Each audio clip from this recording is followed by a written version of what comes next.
Assalamualaikum warahmatullahi wabarakatuh. Salam. Mohon maaf, ada yang ingin saya tanyakan Buya.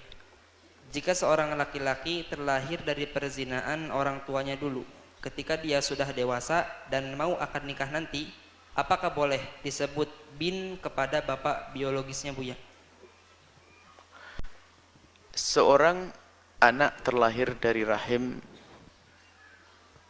seorang wanita yang berzina, nggak punya bapak. Laki-laki lahir dari wanita nggak pakai bapak dengan zina. Maka yang harus diperhatikan selalu, ini masalah pertanyaan ini selalu berulang-ulang karena banyaknya kejadian. Semoga Allah menjauhkan anak keturunan kita dari zina. Yang pertama, tolong tetap ditutup kasus ini. Jangan sampai anak tahu kalau ibunya pernah berzina. Jangan sampai anak itu tahu sebisa mungkin kalau ibunya pernah berzina. Dan anak hasil perzinaan bisa menjadi seorang waliullah. Tidak harus terhinakan, awas hati-hati. Jangan percaya dengan hadis palsu, anak zina tidak akan masuk surga sampai 7 turunan. Itu hadis bohong, hadis palsu, yang meriwayatkannya dosa itu, masuk neraka sekalian. Tidak ada. Ada riwayat bahwasanya anak zina masuk neraka sampai 7 turunan. Mana itu? Gak ada. Yang dosa ibundanya, sang anak tidak punya dosa. Maka jangan sampai dosa ibundanya dibebankan kepada sang anak dengan cara apa? Di antaranya dikasih tahu sang anak, ibumu dulu pezina. Malu seorang anak punya ibu pezina. Biarpun hasilnya adalah dia sendiri. Kalau tidak malu, putus asa menjadi pezina sama kayak ibunya. Ini dua kemungkinan. Akan malu dan dia akan merasa kecil hati, penasa menjadi minder. Kalau tidak, dia akan putus asa kayak ibunya. Biarin ibu saya juga begitu. Siapa bisa ngelarang saya? Nggak mungkin ibu saya ngelarang saya. Kalau ngelarang saya tinggal bilang, ibu juga gitu. Makanya langkah pertama adalah tutup. Jangan sampai anak itu tahu kalau ibunya berzina. Nah, untuk menutup agar tidak tahu kalau ibunya berzina, jangan disambungkan dengan bapak tadi. Istilah bapak biologis itu istilah dari mana? Nggak ada. Bapak itu selesai nasab. Istilah biologis ini, kalau sudah bapak biologis itu istilah zina, Mas. Kalau sudah mengatakan bapak biologis itu sebetulnya membongkar aibnya seseorang. Itu bapak biologis saya. Kenapa harus pakai kata biologis? Kalau bapak saya kan selesai. Kalau pakai kata biologis berarti ada isyarat di baliknya, ada zina. Ya enggak? Coba. Oh, ini bapak biologisnya. Oh, kenapa pakai istilah biologis? Memangnya apa? Bukan bapak beneran nih. Kan? Jadi pakai istilah bapak biologis ini tidak tahu istilah-istilah apa. Ya bapak dalam Islam ya bapak yang mal menjadi sebab kelahiran, bapak beneran. Selesai. Kalau tidak bapak beneran atas pernikahan, tidak usah disebut bapak biologis. Tidak perlu disebut bapak biologis. Dan jangan dibuka celah ini. Semoga wanita yang kepleset dalam zina diampuni oleh Allah dan dijaga kehormatannya. Dan ingat, sebab wanita adalah wadah. Selagi pernah dituangi oleh 1 curahan, bisa saja dituangi dengan 1000 curahan. Hati-hati. Karena seorang yang tidak pernah takut dosa. Maka nanti seorang wanita bisa saja kembali kepada tradisi jahiliyah. Jadi dia siap dizinani siapa saja, nanti dipilih yang paling beruntung, yang paling banyak duitnya, dibuka bapak biologisnya. Nanti kasus lagi DNA dan sebagainya. Apa itu semuanya? Jelas, jangan istilah biologis, tidak ada istilah biologis itu.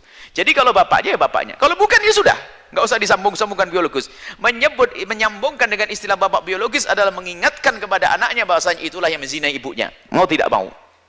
Awas pada dalam hal ini. Kadang orang itu selatah, asal ngomong. Karena memang itu perlu tarbiyah, pendidikan. Bagaimana menutup anak ini dari aib, menutup aib ibundanya dari sang anak, biar anak tetap percaya diri dan ibunya tetap terhormat di mata sang anak, sehingga bagi sang anak mudah untuk mengabdi kepada ibundanya. Mudah caranya, gampang, bilang saja bapaknya meninggal atau bagaimana. Enggak usah bapak biologismu nak. Apa maksudnya biologis, mak? Aduh, kalau tanya, mak maksudnya bapak biologis gimana? Bukan bapak saya. Iya, tapi bukan. Iya, tapi bukan. Terus gimana, mak? Iya, nah, kemana-mana kisahnya. Makanya ini sering pakai istilah bapak biologis. Ini mengisyaratkan akan ada perzinaan di balik itu semuanya. Hati-hati dengan istilah itu. Bapaknya adalah itunya. Kalau tidak punya bapak, sudah selesai. Bilang saja bapaknya meninggal atau bagaimana. Tugas kita menutup aib yang satu ini. Zina ditutup. Karena zina itu aib yang nggak bisa dihapus sampai kapanpun. Kalau sudah tersebar, akan nempel di jidat sang anak, sang pelaku dan seterusnya. Jika ada seorang anak punya bapak dulu pemabuk hebat, penjudi hebat, lalu tobat, masih bangga. Bapakku adalah penjudi nomor 1 dulu, tapi alhamdulillah sekarang tobat. Tapi kalau ada orang berkata, ibuku dulu berzina, sampai hari ini akan malu. Zina tidak akan lepas aib itu. Hati-hati. Hanya rendah orang yang mudah melakukan zina. Yang kepleset zina, kembalilah kepada Allah, tobat. Baik, nggak boleh pakai bin biologisan apa itu. Nggak ada pakai binnya. Binnya bin Abdul Ghafur, Abdul Jalal, Abdul Rahman, Abdullah, Abdul bin. Bisa apa? Selesai. Siapa saja, pokoknya orang yang nggak ada. Itu tugas ulama untuk mengajari menutup. Makanya perlu dihijrahkan. Kalau orang pernah berzina, di situ di kampung itu diketahui zina, takribu amin itu bahasa itu. Asingkan pergi ke kampung yang lain, ke pulau yang lain biar terhormat di sana. Lalu bapaknya di mana? Meninggal, tinggalan di sana meninggal. Selesai. Ini perlu ilmu wahai para ustadz. Ilmu menutup aib ini harus ilmu menutup aib ini harus ada diklat khusus para asatid ini. Khawatir membongkar aib. Naudzubillah, membongkar aib. Nabi mengajari menutup aib. Ketahuilah orang mungkin berzina, mungkin berdosa, kan tapi Allah Maha Pengampun. Lah tugas kita mengajak mereka untuk memohon ampun itu bagaimana? Bukan malah kita rendahkan, bukan malah kita obral, bahkan bukan malah kita jadikan putus asa. Sebab wanita kalau sudah ketahuan dirinya pezina, dia akan putus asa. Kenapa? Oh, orang sudah tahu kalau zina, ngapain saya tutup-tutup? Biarin, kalau perlu suaminya tak ajak zina sekalian. Bisa ngomong gitu. Dia akan dendam karena sudah direndahkan, akan merusak di masyarakat lebih parah lagi.